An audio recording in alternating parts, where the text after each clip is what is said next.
भारत भूमि सदियों से वीरों और रणबांकुरों की धरती रही है। आज भी हमारे वीर जवान इस देश की सीमाओं की रक्षा करते हैं। इन्हीं में से एक प्रमुख बल है सीमा सुरक्षा बल। सीमा की रक्षा करने वाला यह विश्व का सबसे बड़ा बल है। आइए इसके बारे में और अधिक जानकारी प्राप्त करते हैं।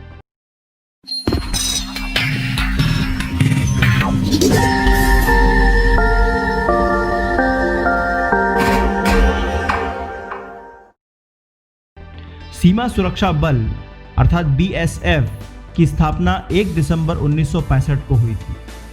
यह वह वर्ष था जब भारत ने 1965 के युद्ध में पाकिस्तान को नाको चने चबवाए थे।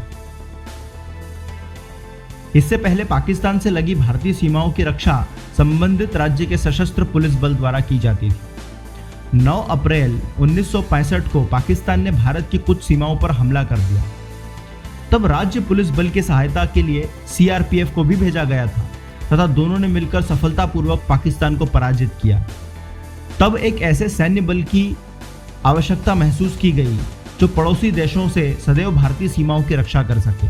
तब 1 दिसंबर 1965 को सीमा सुरक्षा बल की स्थापना की गई। इस बल का आदर्श वाक्य है जीवन पर्यंत कर्तव्य। अपने आदर्श वाक्य की ही भांति सीमा सुरक्षा बल ने सदैव कठिन से कठिन परिस्थितियों में अपनी कर्तव्य परायणता का परिचय दिया है। अपने स्थापना के 5 वर्ष बाद ही वर्ष 1971 में भारत पाकिस्तान युद्ध हो गया। उस समय तक बांग्लादेश पूर्वी पाकिस्तान के नाम से जाना जाता था तथा पाकिस्तान ने वहां कई अत्याचार किए थे। पूर्वी पाकिस्तान, जो कि वर्तमान बांग्लादेश है, स्वतंत्रता के लिए छटपटा रहा था।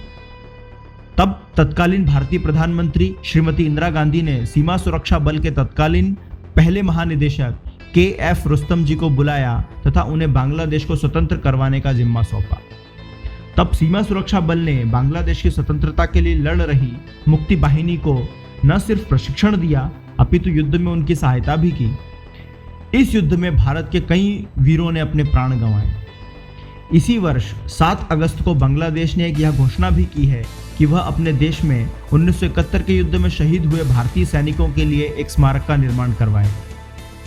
आज भी सीमा सुरक्षा बल चाहे रेगिस्तान हो या सियाचिन ग्लेशियर, विपरीत से विपरीत परिस्थितियों में भी देश की सीमाओं की रक्षा करते हुए अपने आदर्श वाक्य जीवन पर्यंत कर्तव्य को साकार कर रही है, निभा रही है।